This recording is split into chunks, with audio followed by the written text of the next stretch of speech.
Thanks for listening to Eat Your Content. If you like what you hear, please consider supporting the podcast through my merch store on TeePublic. Get great quality items like t-shirts, hats, mugs, and more, all sporting the vibrant Eat Your Content logo. Go to teepublic.com/user/eatyourcontent for more great items, and thanks for your support.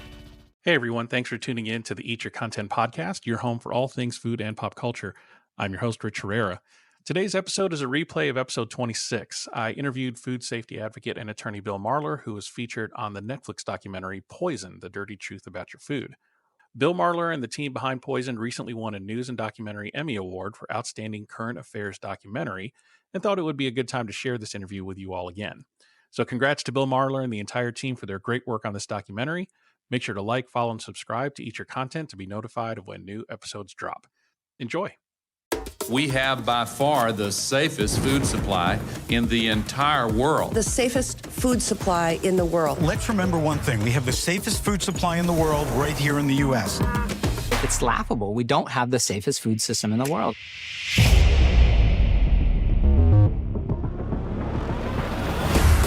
Cut fruit, cut cantaloupe, strawberries, caramel apples, tomatoes, onions, chicken. All these products are likely contaminated. It is a very scary situation where you have a perfectly healthy 17-year-old female, and 48 hours later, she's dying. It was an absolute nightmare. It was definitely from E. coli. If I buy chicken at the grocery store, should I assume it's safe for me? Your primary assumption should be that it contains pathogens such as Salmonella and Campylobacter.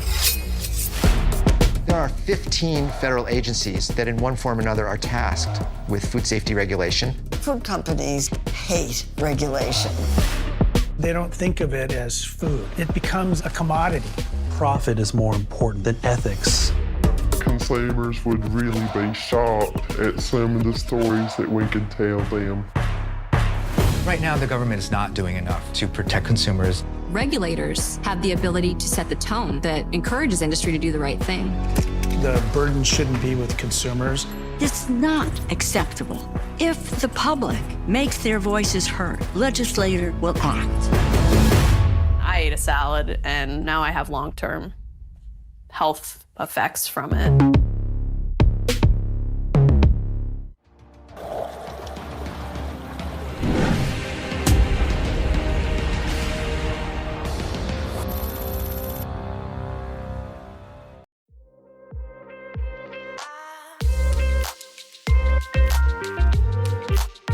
Welcome to the Eat Your Content podcast. I am your host, Rich Herrera. Thank you for joining our pod. You have a lot to choose from, but you chose mine, so I appreciate that.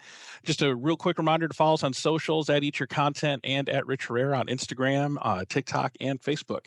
So follow there, and also follow on the podcast player of your choice to be notified of new episodes coming up. I am thrilled to have Bill Marler on the podcast today. He was featured recently in Netflix's Poison, The Dirty Truth About Your Food. He is a food safety advocate and attorney from Seattle. Bill, welcome to the pod. Thanks for having me. Yeah, I watched the podcast and I was insanely interested in everything that was going on. And so tell me a little bit about your background and kind of the twists and turns that led you to the podcast up until that point. Yeah, so, I became a lawyer in the late 80s. And in 1993, the Jack in the Box case hit. I'd been out of law school for, basically 4.5 years. And, I wound up representing a number of the kids that were sickened, including, some that died and some that were really quite severely injured. That litigation took kind of on a life of its own. There was lots of legal intrigue and whatnot. But, by the end of 1995, when all of the cases had been litigated, most of them resolved, I was looking around and kind of started to think about maybe sort of focusing on this area of the law. And I started getting referrals from cases, lawyers from all over the country. The Odwalla case happened in 1996, and 1998, I started my own law firm, Marler Clark. Clark was chief counsel for Jack in the Box during the Jack in the Box case. So between he and I and one of his associates, we probably were the three most knowledgeable lawyers in the world on foodborne illness litigation. And so, we started Marler Clark in 1998 with a handful of staff, and really since then, I've had a great career doing foodborne illness litigation on behalf of victims, but also I kind of tease myself, or sometimes I spend 100% of my time doing that, and then I spend another 100% of my time, trying to convince people why it's a bad idea to poison people, and do lots of work, with organizations. I speak all over the world, and work on legislation and continue to do that. And so, it's become more than just a lawyer suing people. It's, in my view, it's become kind of a passion for me to try to help prevent these things. And we've made, as you can see from the documentary, we've made some success, but we've got a long way to go. So did you think when you were a bright-eyed law student first starting out in law that this is where the road would take you? Like, did you have dreams of Perry Mason, and then the food safety thing came around? I was like, oh man, this is where I want to be. So I had an interesting way of getting to law school. I was at age 19. I was the first youngest person ever elected to the Pullman, Washington City Council. It's a town of about 30,000 people, where Washington State University is, where I went to school. And on a kind of a lark, I decided I was going to run for the city council against, a town person. And I won by 50 votes, and it was a 4-year term. And for a period of time, and this is 1976, for a period of time, I was the youngest elected person in the state, in the United States. We had just gotten the right to vote only a few years earlier, 18-year-olds did. And so there hadn't been, very many young, long-haired, freaky people, running for office. And I was one of them. And I kind of became adept at the law and politics in that kind of way at a really super young age, really comfortable dealing with media and dealing with, complex issues. And so, when I started practicing law, I started picking up, all kinds of cases, relatively high profile, very early in my career. So by the time the Jack in the Box case landed on my lap, which is kind of how it did, I was really probably more prepared than most young lawyers were. And, the other thing too, and I think most of, you and most of your listeners will know that, if you offer to do everything, most people will just sit back and let you do it. And I've learned a long time ago that, if you want to get something done and you want to lead the parade, you offer to do all the work, and you obviously have to do it. But, that's one of the things I did during Jack in the Box. And good lawyers who had cases just sat back and let me do everything. And by the end of the case, nobody really knew anything other than me. So it was, and that's kind of how it's been since, the early 90s. Interesting. So how did you get involved in the documentary? How did your name come up to be kind of the face and somewhat the narrator of the documentary? So what happened was, in, I think it was 2009 or 10, I got a phone call from Jeff Benedict, who was doing a story about the Peanut Corporation of America guy, the salmonella guy that knowingly sold tainted peanuts. And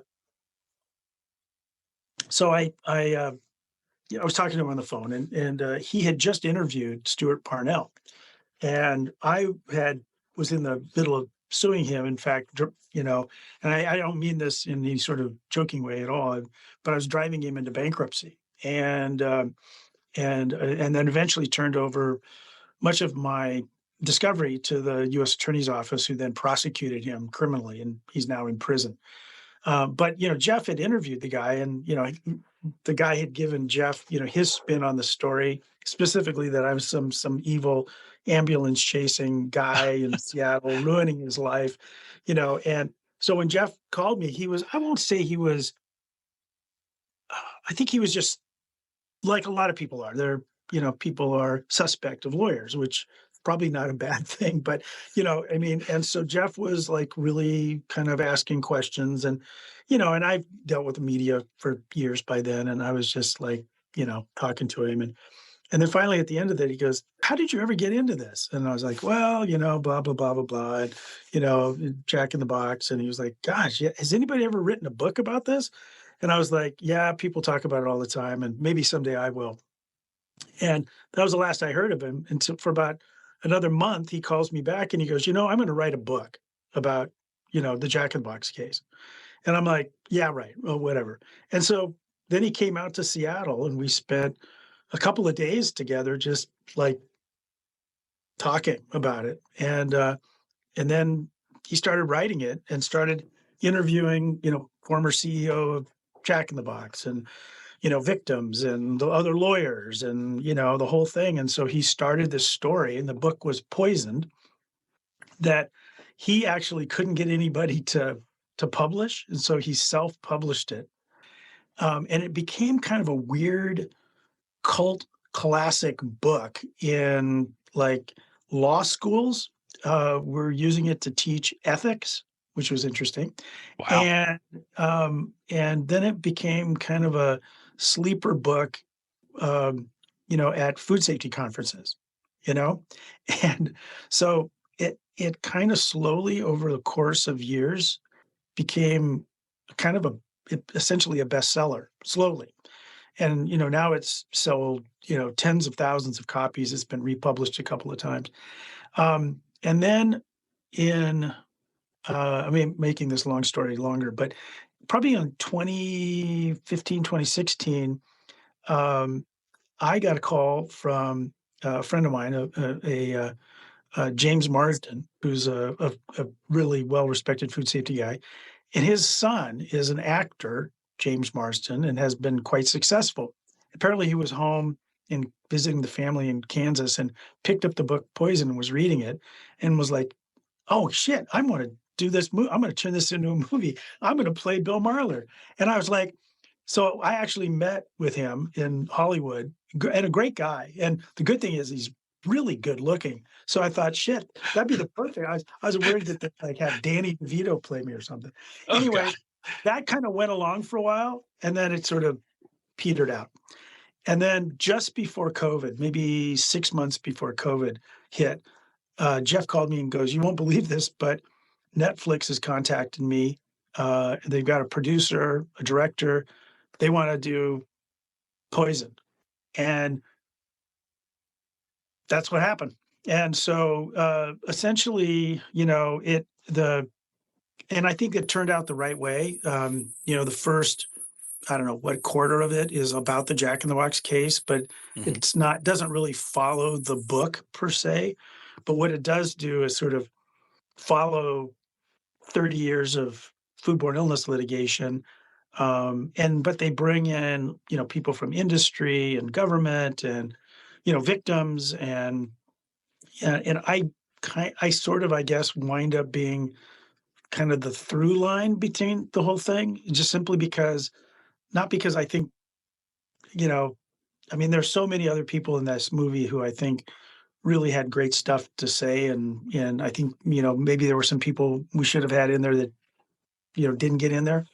But, the fact that I've been doing this for 30 years, I think made the kind of the narration through line make sense that it was me.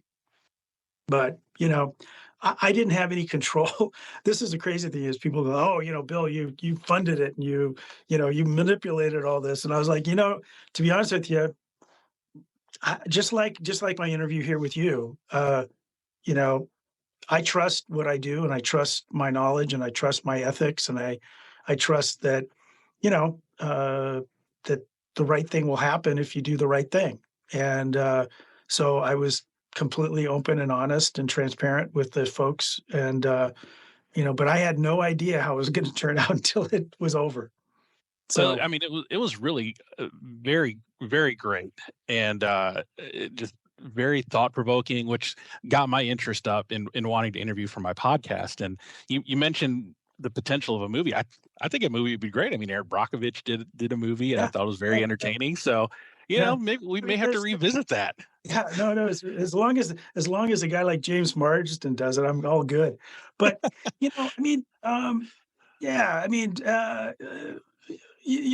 from a personal point of view, as like it was a little shocking to see all the video of me when I was, 32 years old, and now I'm 66 years old. It was a little bit shocking, but the good news is I married my wife 35 years ago, and so she's had to put up with me the entire time. So, I guess it's all good. She still says I look good, but I'll she's paid to say that. But it was a lot of, I think, people have asked me, and maybe I'm presupposing a question you would ask me, but the thing that I really, really, really wanted to get into the movie was the whole thing about E. coli 0157 becoming an adulterant, and that it, absolutely, put me out of the meat business. And, as I said to a lot of people, I said, the only person unhappy with that is my accountant. But, I'm glad that came in and was a big part of the movie, because there's so much other parts of the movie that are pretty depressing. The sick people, the, young girl, the Detweiler's kid dies, all of that. And then outbreak after outbreak, and, the government and industry officials don't seem to know what the hell they're doing. And, but to me, I think the most important thing for me that come out of this movie is that these problems are difficult. They're not easy to solve. There's lots of competing interests and financial interest and stuff. But, if we could fix E. coli and hamburger, I think we should feel good that we can fix these other things. Maybe not perfect, but, humans aren't perfect. And so, but, I just feel like we can keep striving to do better. And that's what keeps me going. I don't have to work anymore if I don't want to, but this isn't work for me. It's I get depressed sometimes, be honest with you, we're having a listeria outbreak here in the state of Washington. 6 people have died, or just 6 people have been sick. 3 have died. And I've been retained by some of the families, and just to talk to, a woman, her husband died the day before their 45th wedding anniversary. And just go from eating a milkshake, and with listeria tainted milkshake, because the restaurant didn't clean the equipment as well as they should have.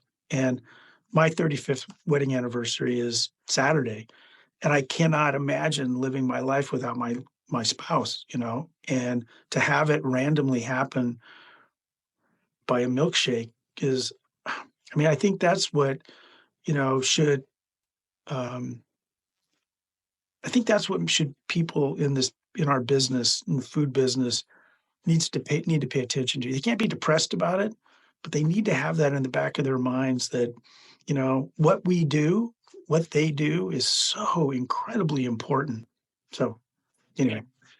Well, let's dive into the documentary a little bit. We'll hit some high points and not go through all of it, but just kind of get people understanding what it's about, and kind of talk deeper into some of the topics that I found interesting on the documentary there. So if you have not seen it, it's streaming now on Netflix. Poisoned, The Dirty Truth About Your Food. It tells the documentary, basically the story is the food system here in the U.S. and who is ultimately responsible for the health and safety of the food. Is it the consumers? Is it the government? Is it a combination of both?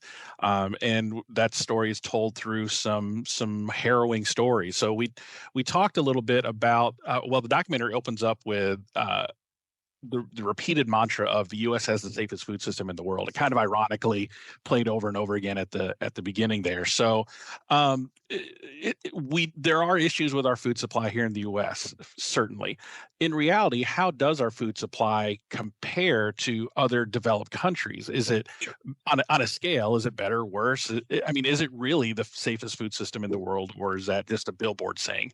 Yeah, I mean, I think it's partly a billboard, and it's partly true.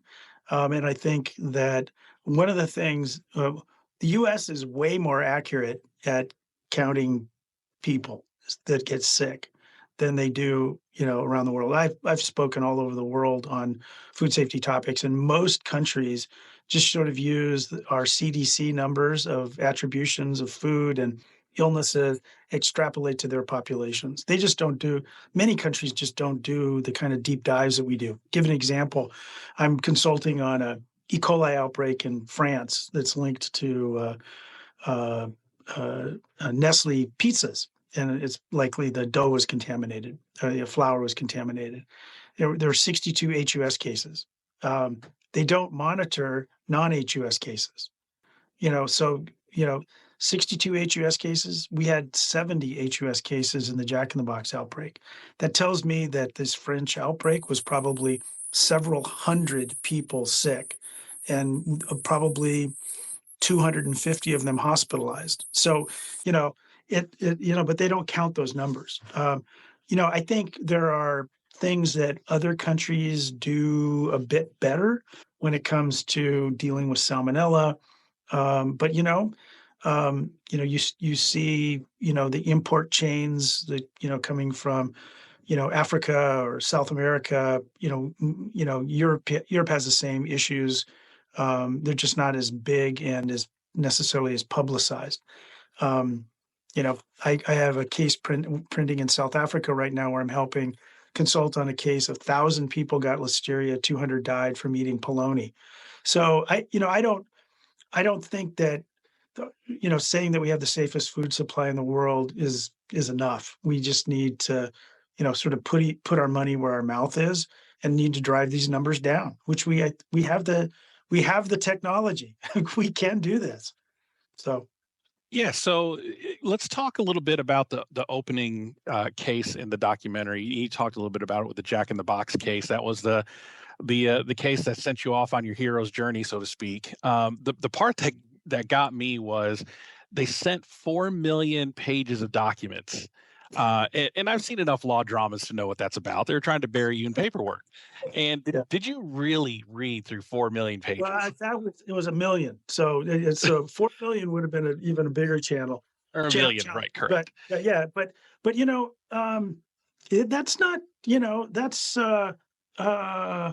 that is about 400 Beacons boxes of material.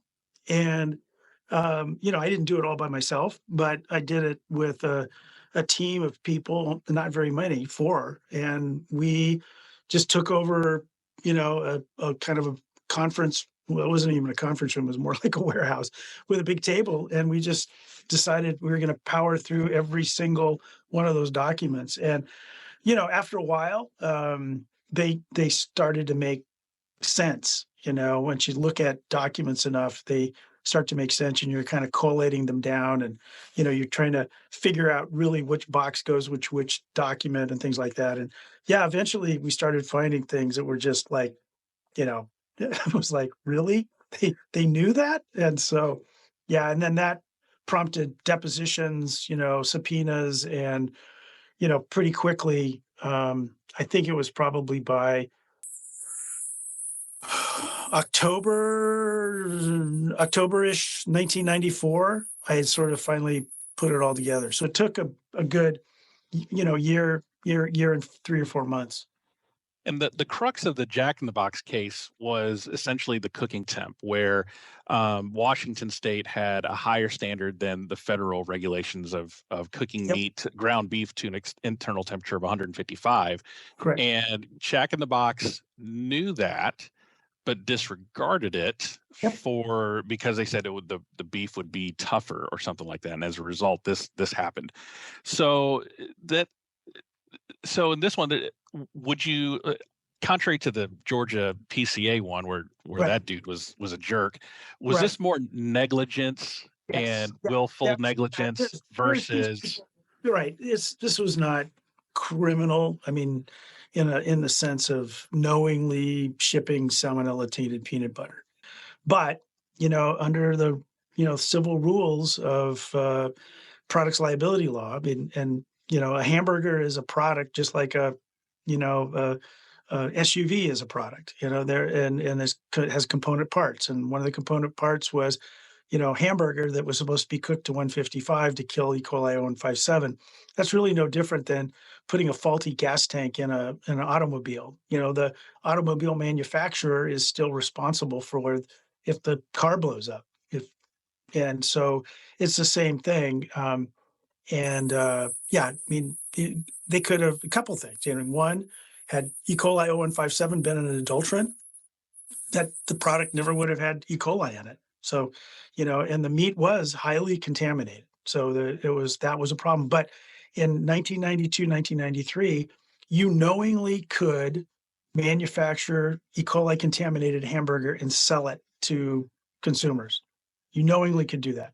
And so, there was no rule about it, but there was a rule in the state of Washington to cook hamburger to 155 because our state authorities had the vision to think about how to combat what had been a growing problem of E. coli outbreaks linked to hamburger.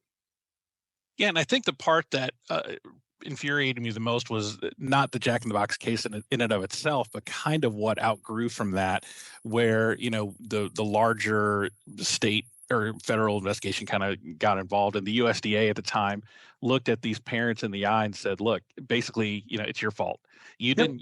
You got to cook the meat yourself, and you have to make sure it's safe for your family. There's no responsibility on the manufacturer's side of that. This is all on you to take care of this. So your kid died. That's your fault. That's not the manufacturer's Hey, fault." I deal with that all the time still now. It's like, if I have a case now, salmonella is not considered an adulterant. And, and there's a great quote from someone who was the head of a red meat association back in 1994 when the USDA deemed E. coli in hamburger an adulterant. She says, "Well, that's not fair. You're making this an adulterant in a hamburger, but you're not doing anything about salmonella in chicken." And I'm like, yeah, you're right. It's not fair. We should make both of them adulterants. But, that is, as you can tell, even in the documentary, there's a level of frustration I have with. It's not like we haven't made some progress, and frankly, we've made a lot of progress, and we've made a lot of progress in, treatments for children who get sick and for adults who get sick. But I just feel like we could do so much more if we sort of stopped with we have the safest food supply in the world, or parents should be the ones that, do it, or I should have the freedom to do whatever the hell I want to do kind of attitude. I think if we sort of work together, manufacturers doing a better job, government doing a better job of inspecting, and not to take, responsibility away from moms and dads and, and employees at restaurants, that they need to follow the rules too. And, and I think that is what has made E. coli 0157H7 less of a problem in hamburger. I mean, I've told this to countless people. 95% of my law firm revenue in the 90s and early 2000s was E. coli cases linked to hamburger. Today that's zero.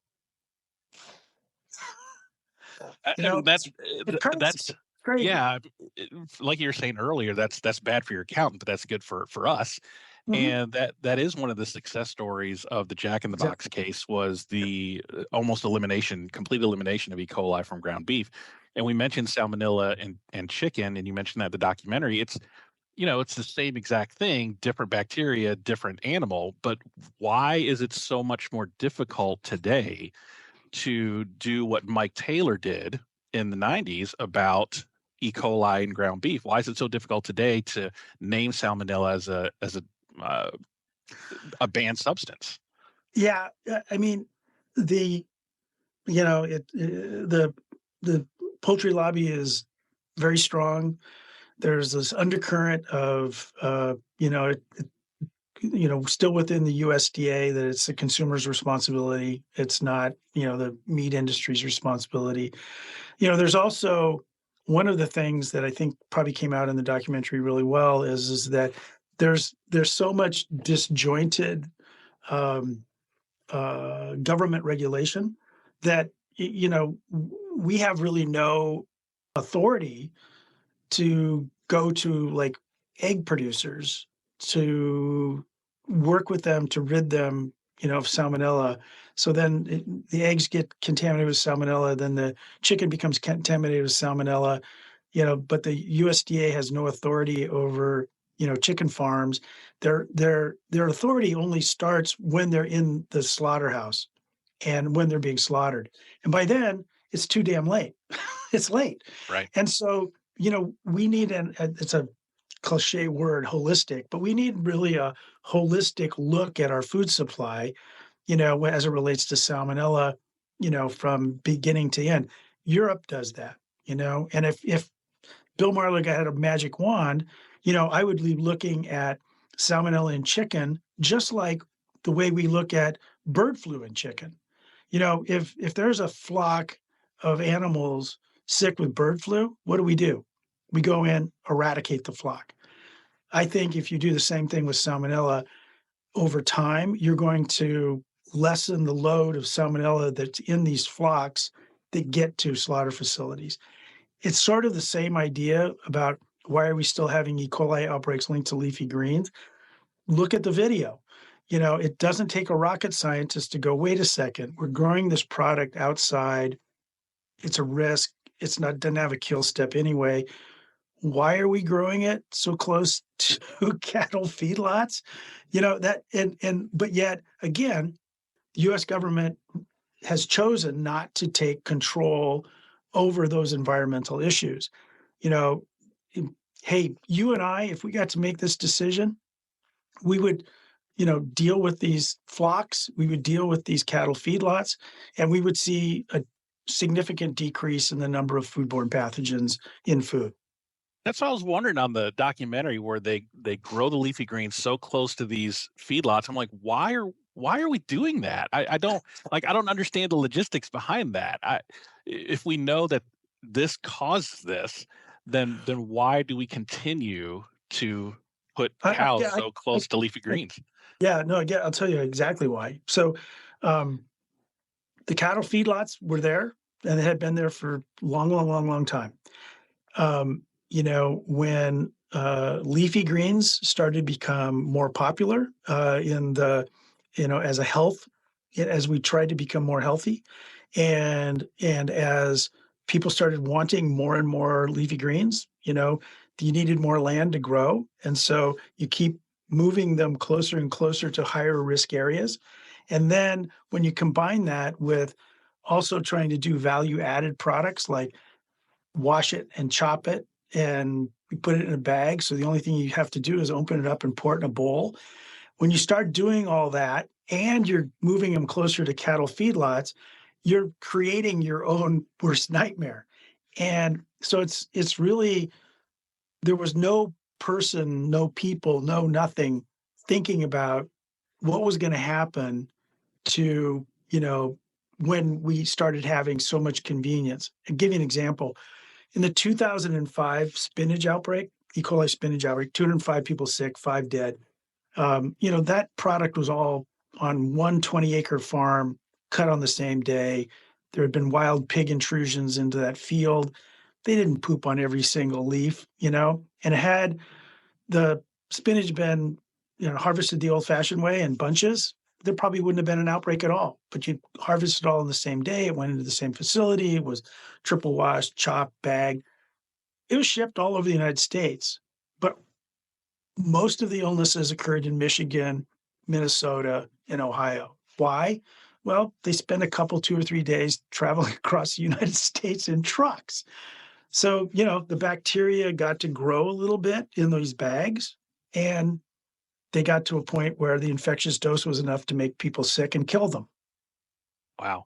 So I want to play devil's advocate for just a minute, because Sure. the documentary really lays out the case for how do we fix this foodborne illness problem in our food supply. And the answer kind of came to be, well, government regulation. We need to regulate some of these industries a little bit more. So just kind of playing the other side of the coin Sure. there, a lot of people may be quick to say, it's personal. We're talking about personal responsibility. Like, if I don't want to kill my kid, I need to make sure I cook my food long enough. I need to make sure I wash my leafy greens as best as I can. I don't need the government coming in and telling me what I want to do. So where is that fine line between government regulation and personal responsibility? Yeah, I mean, that's welcome to America. I mean, that's Right. and it's funny. I was just, before I was talking to you, I was talking to a group of food safety professionals, and one guy at the end was like, "Oh, I don't care what you say, I'm still going to eat steak tartare." And I'm like, "Well, if you get sick and you die, your wife is probably going to call me and say, and the defense is going to say, well, this guy knew better. Too bad, whatever." Yeah, I mean, there's a fine line between personal responsibility and lawsuits and stuff. And let me explain something to you. I think it's really important. Is that when you walk into a courtroom, there's 100% liability. Okay, somewhere in the courtroom, there's 100%. And it may be allocated to the defense, it may be allocated to the plaintiff. Depends on the plaintiff. For example, if I'm a 12-year-old kid, I come home from school, I'm hungry, I whip out, a frozen patty and I cook it. And, I do the best I can because I'm 12 and I'm hungry.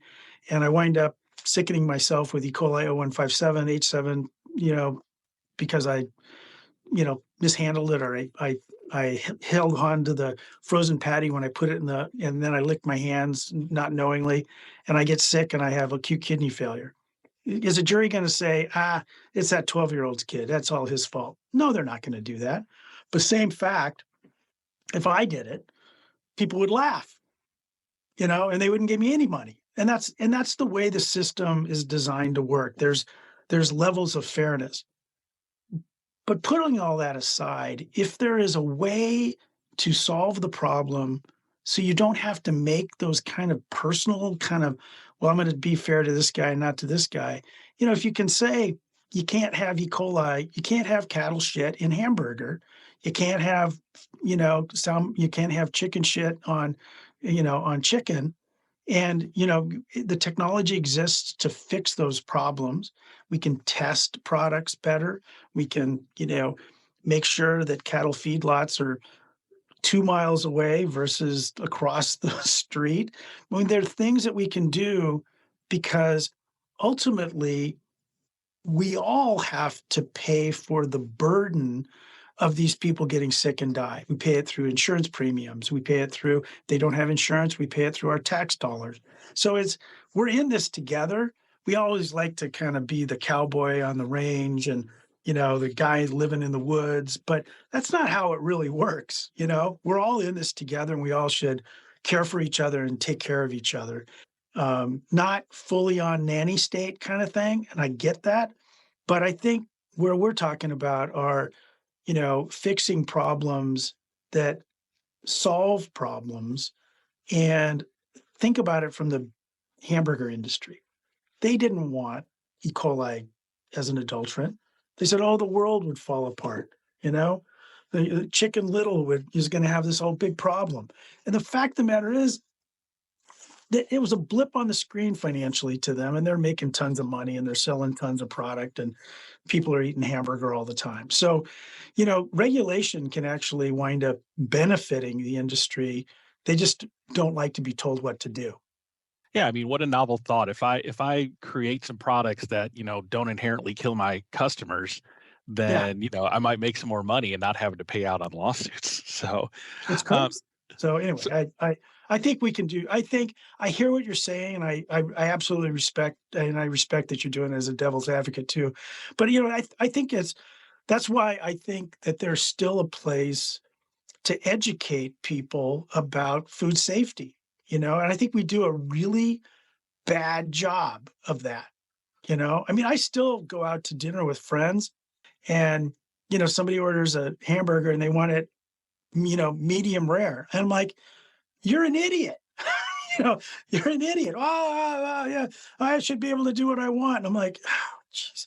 You get sick and you suffer a stroke and your poor wife has to take care of you for the next 10 years. Don't be an idiot, so reach across the table and smack it out of his hand, right? No, I do. Yeah. So, well, that's one of the reasons why no one ever wants to go out to dinner with me. So, so let's talk a little bit about the some of the champions that you had on the documentary really championing the cause of food safety from a government standpoint. You had Democrat Rosa DeLauro from Connecticut, really a champion for that. And then back in the 90s was Mike Taylor, the USDA, that put his foot down and said, this is an adulterant and we're not going to have it in our food. You said in the documentary that the power that Mike Taylor had, the current USDA Deputy Undersecretary Sandra Eskin has that power right now to take care of salmonella in chicken and name it as an adulterant, and then we could do for chicken what we did for ground beef. So, and you also had a former Trump appointee, Mindy Brashears, who was a former USDA Undersecretary that, according to the documentary, was basically in the pocket of a lot of lobbying groups. So I'm going to ask this interesting question here because of the way it seemed to be framed to me in the documentary. Which side of the aisle do you feel is more apt to take up the cause of food safety? To me, it seemed like Democrats more than Republicans. And I think because of the question I asked before, right? Republicans are all about personal freedom, personal liberty, and Democrats is about, trying to enact regulation in places that need it. So do you find that Democrats are more willing to work with you than Republicans? Yeah. So I'll give you a real world example. So, after the Jack in the Box outbreak happened, not only was E. coli 0157H7 considered to be adulterant, but there also was an enormous push to really sort of relook at how FDA was structured, that it was too reactive and needed to be more proactive.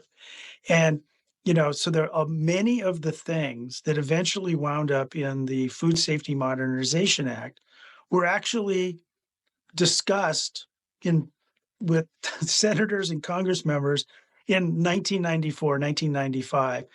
And then in 1996, you remember this fellow, Newt Gingrich, when the House flipped and it became Republican, there was no discussion about food safety legislation for a decade. And then when the House flipped back to Democrat, and we were having these this peanut corporation and the lettuce, the leafy green problems and, the pot pies and, blah, blah, blah, blah, blah. That's what prompted, the Food Safety Modernization Act. But many of those things that were discussed and became the Food Safety Modernization Act was eventually passed in 2010. Most of those things were on the shelves of Congress members and senators from the 1990s. So but again, that's who's in power. But also too, at least on the House side, the Food Safety Modernization Act was probably one of the most bipartisan pieces of legislation and maybe one of the last ones that we've seen. And so, I always look at it like the reality is, yes, it's true that it's a little easier to have these discussions with, Democratic Congress members, Democratic senators, and Democratic administrations. Absolutely the case. But it shouldn't be that way. I mean, I don't, Obama, said it's not a red state, blue state, it's the United States. And I kind of look at it the same way with respect to food safety. It's like, you could be a libertarian, you could be a Republican, you could be a Democrat, you still can get sick from E. coli contaminated hamburger, And so I think this personal freedom thing is, I think, a little bit of a red herring, that I don't want people to tell me what to do until something bad happens. I mean, I get hired by Republicans all the time whose kid got sick or they got sick. And the first thing they say is, I don't like lawyers. I don't like lawyers. I don't like people who sue.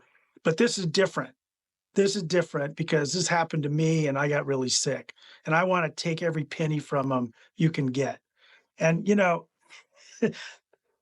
that says it all to me.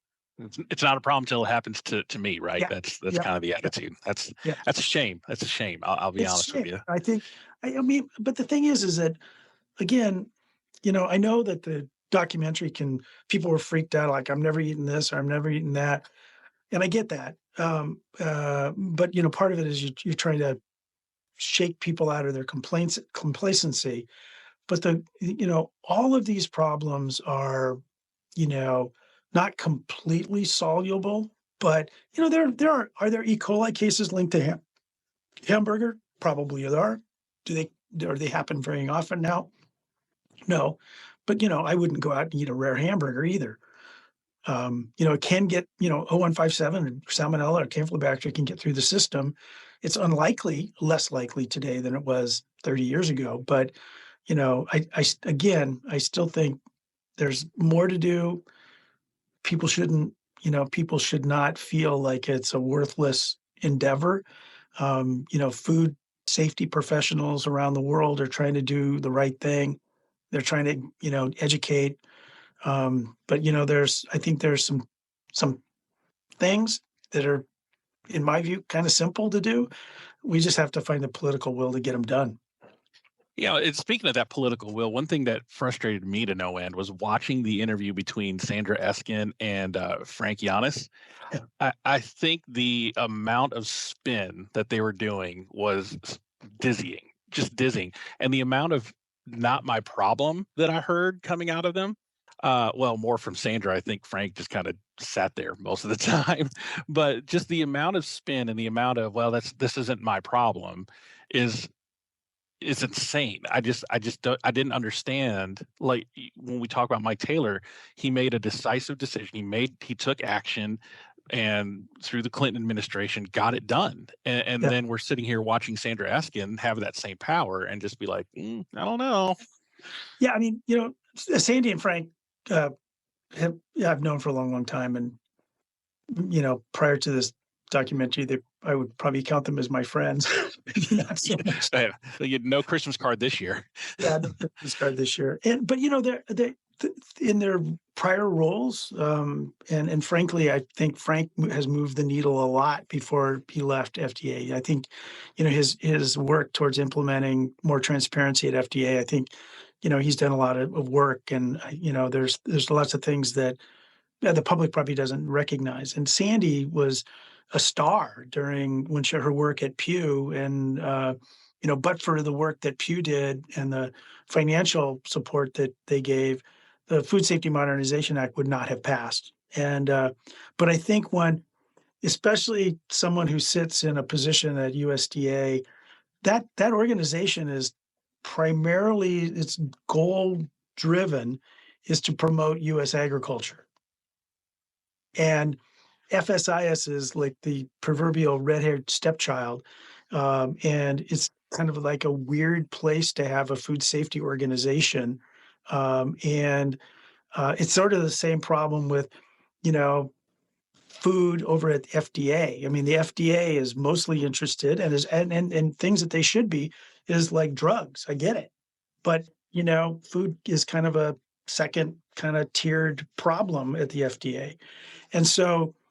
That's where I've been, aligned with Rosa for a long time. It's not an easy thing to do, but having a food safety nutrition, agency that is concerned about stuff that'll kill us quickly and stuff that may kill us long term, and with respect to food. And, we could do a much better job of organizing this and giving, industry good guidance, scientific-based guidance, that you work with the industry. And, even, Mindy Bashir's and I kind of agree in many respects that, before you go to regulation, is there a way to have that communication with the industry? The problem is, when do you stop talking and when do you just say, like, okay, we've talked enough, let's get at this, So Yeah, it's I, it was yeah, I interesting. think. I'm glad you brought that up. Oh, okay. I mean, I think the thing with industry in general, big I industry, is they're never going to do anything until you make them. And that's unfortunately where we are. I think some of that is starting to shift a little bit with like ESG guidelines on environmental safety, and the consumer now has changed a little bit and is looking for those things in companies. How's your social?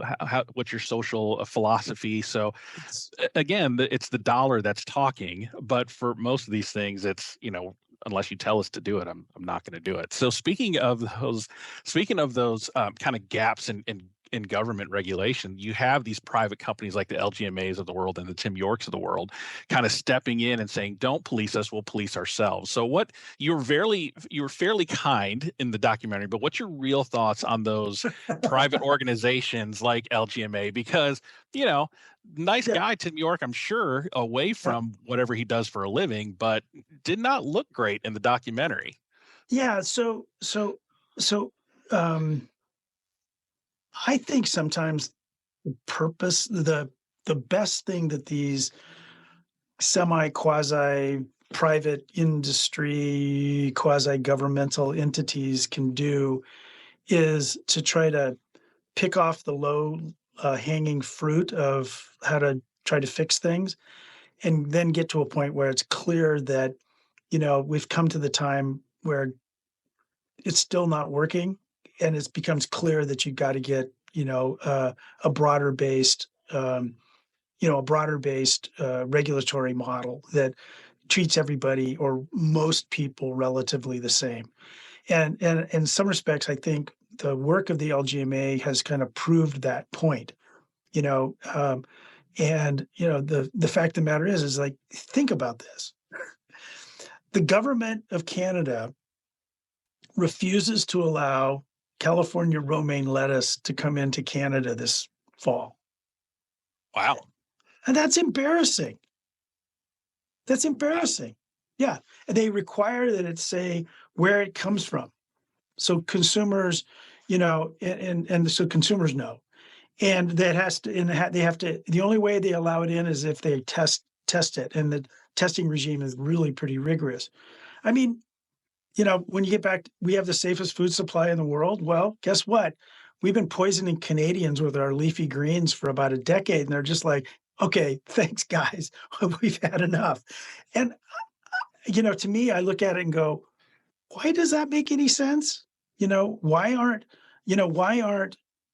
is the leafy green marketing folks going to government and saying, hey, look, we need to deal with, the outflow of cattle feces from these feedlots to get into our water supply. I mean, Google E. coli today, and it's all over the news, not necessarily in leafy greens and stuff, but it's places you can't swim. It's places you can't go, and people getting sick in pools because of E. coli. And, the fact of the matter is we need to deal with that environmental problem, and we're not. Just like we're not dealing with salmonella at the source in the eggs and the broilers before they get to the slaughterhouse. We're not dealing with it. And that's kind of the regulatory mind shift that I think we need to get at. So we stop the need for an LGMA, or maybe we keep something like the LGMA and, use them as, to fix little problems or to be test cases and things like that. But Tim's not going to send me a Christmas card either.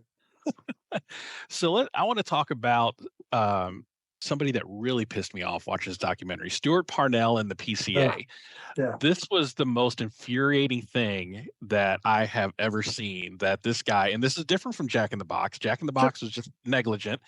This was willful, wanting to hurt people for profit, and just was awful. Now, you were involved in this case, right? So tell us a little bit about that.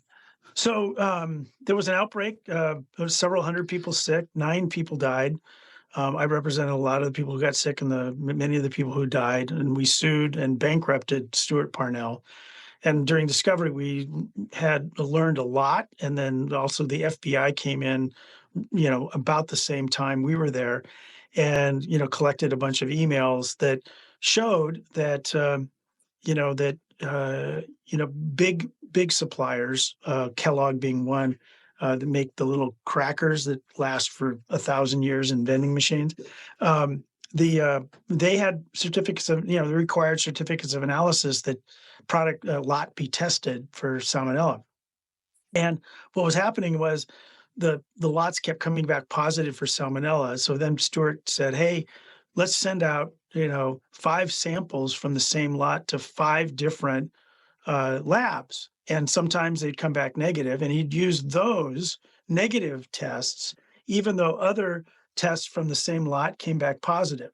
So he'd use the negative, and then eventually they would all come back positive. And so then they started just forging certificates of analysis and sending the product anyway.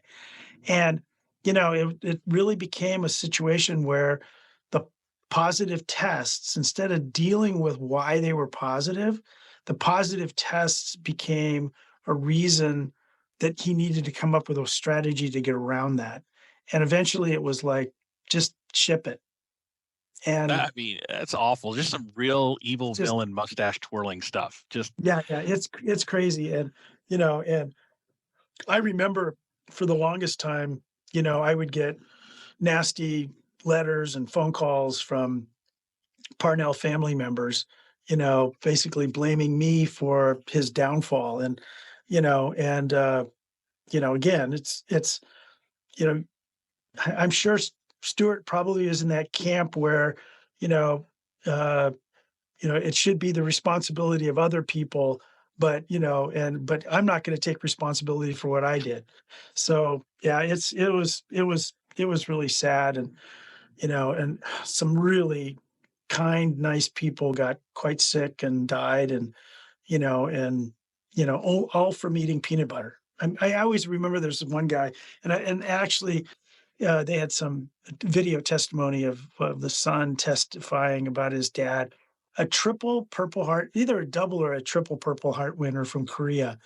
Shot up, drags himself back, saving his buddies, and he eats some peanut butter and dies. I mean, that's just nuts, so to speak. So just nuts. So yeah, just to face war like that and to die of something so avoidable.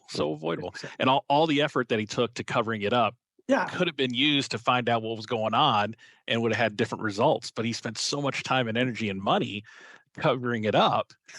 It's crazy. I don't understand that. Either. I don't either. So one part I thought was kind of funny. I don't know if it was meant to be funny, but you get to the section talking about chicken with salmonella, and Purdue was the only chicken manufacturer that agreed to go on camera and talk. Bless their heart, they did it, but I think it's because they believe their own hype. I mean, they really think, and I've seen their commercials. Their marketing is great. They come multi-million-dollar conglomerate in their advertising makes them sound like it's the farm down the road where you can just get a chicken from your local store or your local farmer. But they believe their own hype. They say, hey, we're taking control, we got this taken care of. And then you go and test the chickens, and they're the only ones that are coming up positive on that very small sample size. And then he's like, oh, well, that's not a fair sample size, you need to test 150. And okay, we'll test 150, and his came out the worst. So I don't know if that was intentionally to be funny, but I thought it was hilarious. Yeah, it was. I remember when the producer director, they were talking about doing testing, and they were going to do like 5 samples at the very beginning, and I was like, I said to them too, I said, you're not going to find anything. So, you don't probably know this, and most people don't, but back in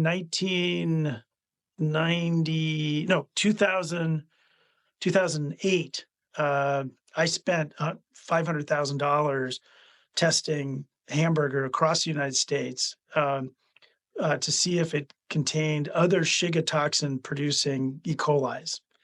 And the reason why is because I had asked the USDA why they, banned E. coli 0157, but not other Shiga toxin producing E. coli's that we knew caused human illness. They said, well, we don't know if it's in the meat. I'm like, well, haven't you tested it? And they're like, no. And I'm like, okay, I will. And I tested it and found that, it was in there. And then I used that as leverage in a petition to get them to change their, their mind. And so, with respect to when the producer said, well, should we do testing? I'm like, you're not going to find anything. And then when they had Salmonella infantis in a test for Purdue, and then Purdue goes, well, 150 would be a better sample size. And they called me and they said, should we do it? I'm like, hell yeah, you should try and see what happens. And I think I was, as well as the lab, was a little surprised. But again, kudos to Purdue for letting people see how it operates. I think that's good for consumers. But the reality is, Purdue needs to deal with salmonella in the eggs and salmonella in the chicks before they wind up coming to the slaughterhouse. And that's the problem with the industry and problem with government is, that frankly, the industry would be better off if the government said, you have to test eggs, you have to test flocks. And if the flocks or the eggs test positive for salmonella, you got to destroy it. And eventually, we would continue to lower the amount of salmonella that was in those flocks and coming into our slaughterhouses. And why that doesn't, I get it. Personal responsibility and don't tell me what to do kind of stuff. But it's still, I think it's counterproductive to the overall thing.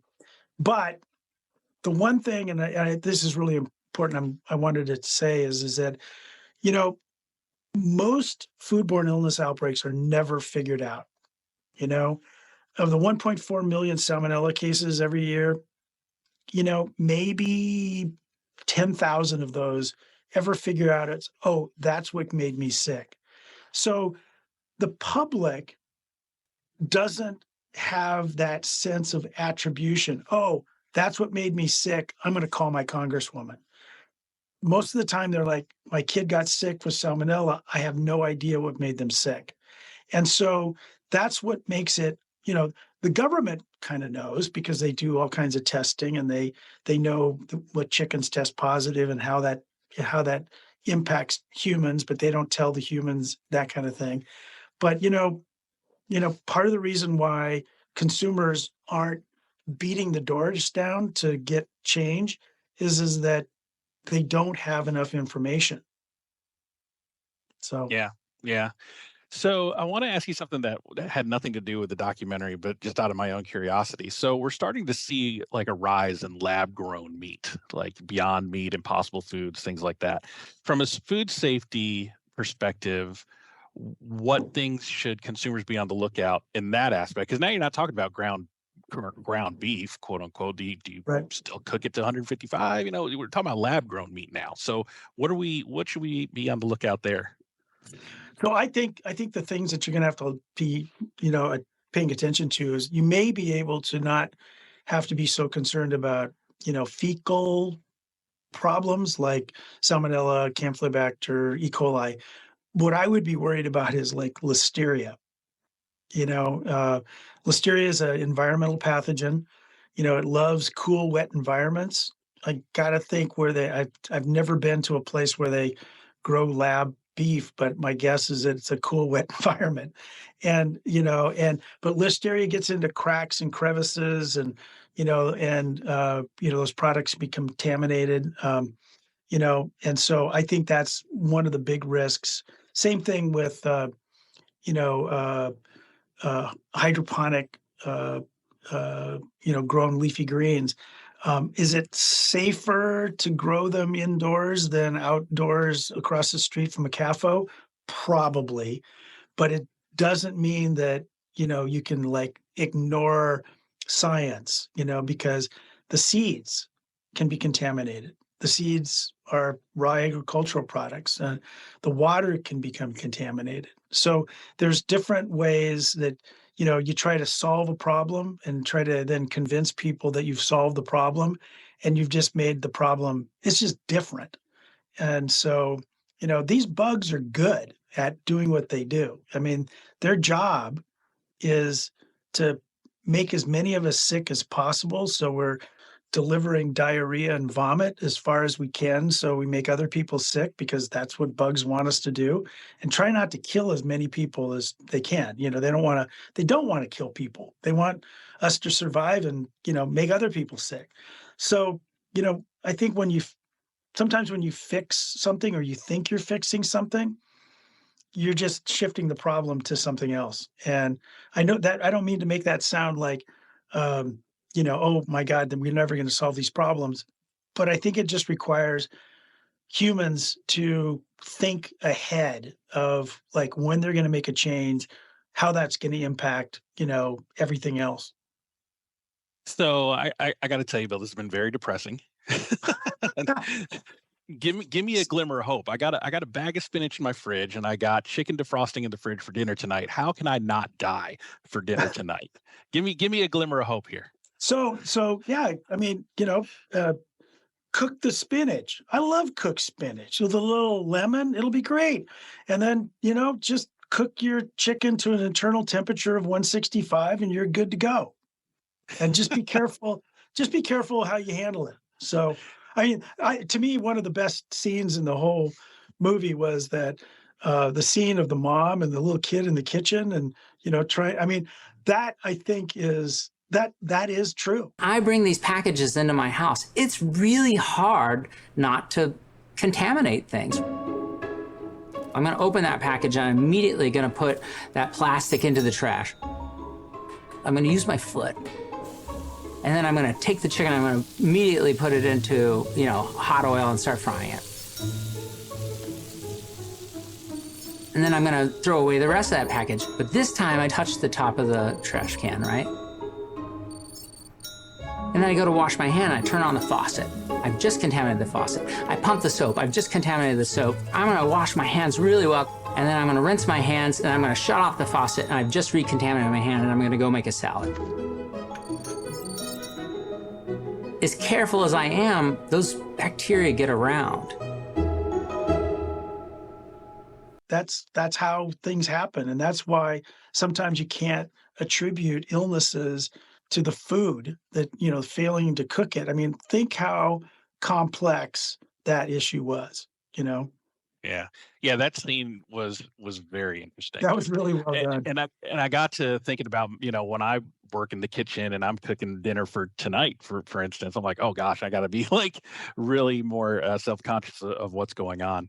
But Bill, I want to thank you for your time. Thank you so much for coming on the pod. Yeah, good to meet you too. Yeah. So where can people find you? How can they follow you on the social media and all of that? So I'm at marlerclark.com. We're in Seattle. I pontificate about food stuff on marlerblog.com. I urge everybody to, subscribe to Food Safety News. I'm the owner publisher, but I don't tell the folks what to write. They do their own thing, and it's a great resource for people in the industry and government. We've got it's been going since 2009. There's over 60,000 subscribers, 4 million unique visitors a month. And they do a really good job of, kind of trying to keep it down the middle on, food safety issues and making sure people are aware. So, I think you can, get some good information out there and, cook your stuff right and wash your hands. I'll leave you with that. So that's pretty much it, right? Cook it to death and wash your hands. Yeah, exactly. So well, Bill, thank you. Thanks a lot, Rich. Appreciate it. Yeah, thank you so much for your time. And if you haven't caught it on Netflix yet, the documentary is Poison, The Dirty Truth About Your Food.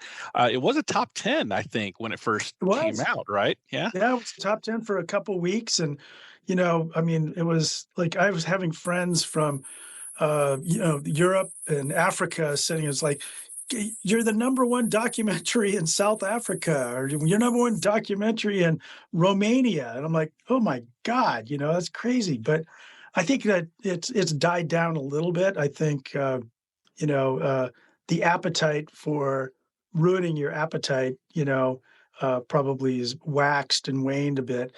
But I still think it's I think it's still a good thing for consumers to watch, and I think they can learn a lot. Yeah, definitely. And ironically, another lawyer show took over the #1 spot, Suits. I don't know if you keep up with with that kind of stuff. I thought that was kind of ironic. But again, thank you for your time. And for those out there, catch it on Netflix. It's available now to stream anywhere you get Netflix. So thank you again for your time, and have a good rest of the day. All right, you too. Have a good weekend too.